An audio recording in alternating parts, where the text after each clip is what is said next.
Oh, fellas, I'm headed to the back of the house here.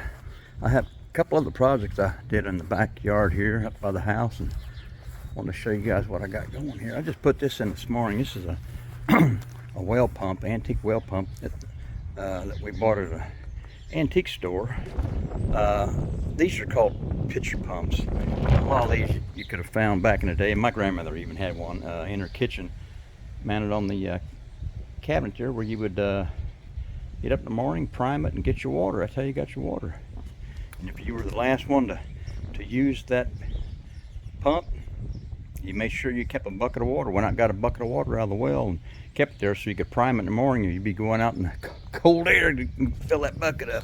But anyway, got that in. I mounted that on a 1.25 inch PVC pipe, and then it's screwed up into the bottom of that pump. Man, I tell you what, black iron pipe nowadays has really gotten expensive. So I decided to go with PVC, so it looks okay, it looks fine. Let's look at the other project I did. Did this one the other day, and we had this at our other house, but we went ahead and installed it here, this lamp here. This is a solar lamp. I think it looks pretty cool. And for this one, I dug a 12-inch diameter hole, about 18 inches deep, built it with concrete, and put my 3 bolts and all thread rod in there, and then I've got stainless steel nuts and washers on there to hold that up. But I think it looks pretty cool. All right, guys, let's continue on around the house here. That's the latest project in the back. You see, guys, I stay pretty daggone busy, and I've got seen this the other day, and I've got to do something about it. I don't have a ladder tall enough, so I'm gonna have to buy me a ladder. I think I'm gonna get one of those little giants. I got my birthday coming up, so I think. But we got this panel up here. It keeps coming down. It's right up there. I can't hardly see in this light here, but anyway, you guys see there's a panel up there, and it swings down, and the birds get in there, and they've already got a nest. So I've got to get up there and get that sealed off. Well, guys, let's get in here and look on the bench. I got some things going on here.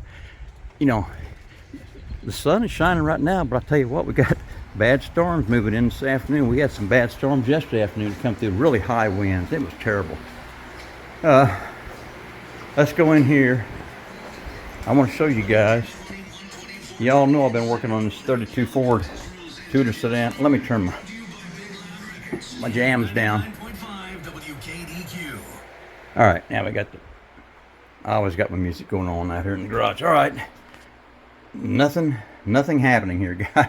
This is the same thing from last time. I did pull out some of the interior and got it all cleaned up, but I've got the body and everything in here. It's ready to be painted, but with all this rain, and we've got rain in the forecast for the next 7 to 10 days, so daggone it. And you can see, even with the sunshine, that humidity's up there, and it's climbing. It's 68%. And I tell you what, it's worse than that outside, because that's a lot of moisture out there. But I'm gonna show you what I got going on here, guys. I found this in my stash. I thought I'd look for my next build. I found it. Look at this. I found this in my stash. Didn't even know I had it. 55 Chevy Nomad. Ain't that cool? Man, I tell you what, I'm just digging that. But that's not what I'm gonna build. I just happened to find that, and thought I'd show you guys. I just love those. But guys, let me put this to the side. This is what my plans are. You guys remember I bought this 56 Chevy over there at the hobby, I got it over there at the hobby shop, and I wanted to do a Pro Street with this, so I am going to do a kit bash, which I've done many of these. I'm going to use the chassis and the engine and everything out of this 67 Chevelle Pro Street, and it's going to go underneath this bad boy right here. And let me move this out of the way. I'll show you guys something. Here's the chassis from that 67, and you know, I pulled it out of that box. I've got two of these kits, and both kits I've already robbed from, so I don't have enough parts. I still need let's go over here. This is all the parts I pulled out, the engine and all the suspension parts and the tires and wheels, but I don't have the wheel backs or the wheels themselves, so I'm gonna have to go over, I guess, to Hobby Lobby and buy me another one of these kits here. And you guys know now that Hobby Lobby, they had that 40% off all the time. I don't know when that started, but the last time I was there, I saw that. But anyway, you guys can see here the black lines right here. That's what I'll be cutting all those inner fenders out of this, and I can't remember what all else has got to be cut out. This one was already set up, you know, with the lines marked on. I was getting ready to do a Pro Street on one of my other builds. I don't know when, but I already had her marked up. But that's the chassis I'm going to use. See how tubbed out that is? And that should fit fine up underneath there. I may have to widen the chassis a little bit. I'm pretty sure I'm going to have to.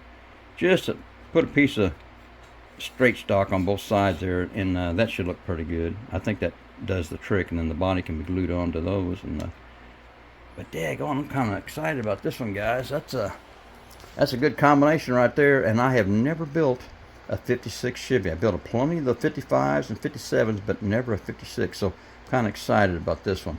And I don't know anything about colors yet, guys. This is just way down the line here, because I've still got to get this sucker going here.